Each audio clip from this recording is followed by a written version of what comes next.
Well, it's time to take a look at what's grabbing headlines in the press, and Solange Moujon joins us. Hi, Solange. Hi, Monty. So we're starting off here with the harrowing escape from Mariupol. Yeah, for 20 days, two journalists from the Associated Press, they documented the siege of Mariupol, and they were the only international reporters left, and they just made it out alive, as we see on the front page of Metro.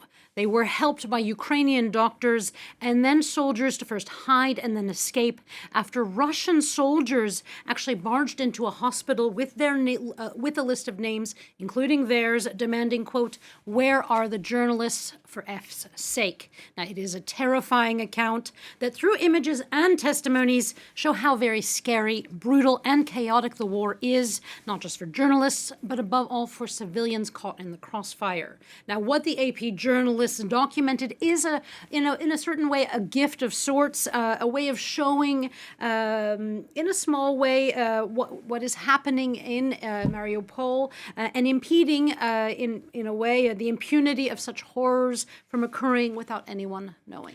Well, and U.S. President Joe Biden has said that, Putin is being backed into a corner here, and there's a possibility that Russia could use chemical or biological weapons in Ukraine. Yeah, the discussion of the use of biological and nuclear weapons is bringing up this notion of red lines. And Le Figaro and many Western nations, Le Figaro says that many Western nations are keeping to themselves what that red line is for them. It's a bit of a secret, so as to not potentially have to backtrack from those red lines in the vein of Obama in Syria, according to the Figaro. Now, as a possible red line in and of itself, the use of biological weapons would be seen as potentially a precursor to the use of nuclear ones. And in a New York Times article, it explains that a nuclear attack could come in the form of a much smaller nuclear bomb, that Russia could potentially use such small nuclear bombs to break the nuclear taboo set by Hiroshima and Nagasaki, and thus try and get the upper hand without, per se, the vast destruction that a big nuclear bomb would cause. Now, such fears are proof in point, according to Foreign Policy, that the war in Ukraine has turned the nuclear proliferation treaty on its head. It argues that Ukraine's revoking of its nuclear potential by signing the treaty in the first place made it vulnerable, and that other nations are taking stock of this and taking note. We have other headlines besides what's happening in Ukraine. Here in France, a convicted Corsican nationalist, Yvan Colonna, has died. Yeah, and that is the headline today of Course Matin. The local paper pays tribute to a man who was serving a life sentence for killing a Corsican prefect, Claude Erignac, in 1998, and Colonna was then was strangled by a fellow inmate 20 days ago, and now has died. Now, Le Monde takes us on the journey of Colonna's life, from shepherd to political activist to assassin to fugitive. And it explains how he was both detested by many French people as a murderer, but also praised by Corsican nationalists and independentists who see him as a hero. Now, as well as sparking anger, his assault has renewed a verve for independence in Corsica. The French government has said that it would consider the question of independence if Macron is re-elected, but in a somewhat ironic tone, the Libération paper says a soft semi-autonomy that Paris probably would offer up is unlikely to be what Corsican independentists have in mind. They'd probably prefer a full hard break.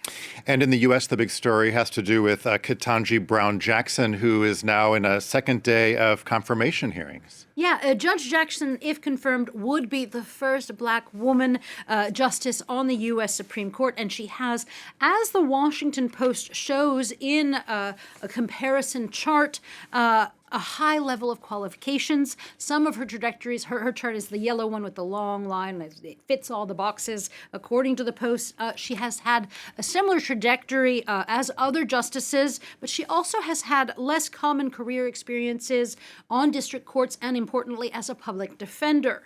But those qualifications and the historic nature of her nomination were not the sole narrative on Monday, according to Vox. It explains that some Republican senators focused their grievances on a previous confirmation, that of Brett Kavanaugh, who was accused during his 2018 confirmation of getting drunk and sexually assaulting a classmate. Now, the New Yorker writes that the GOP's right wing is determined that the hearing to use the hearings for, quote, the pursuit of a culture war and their own political ambitions, end quote.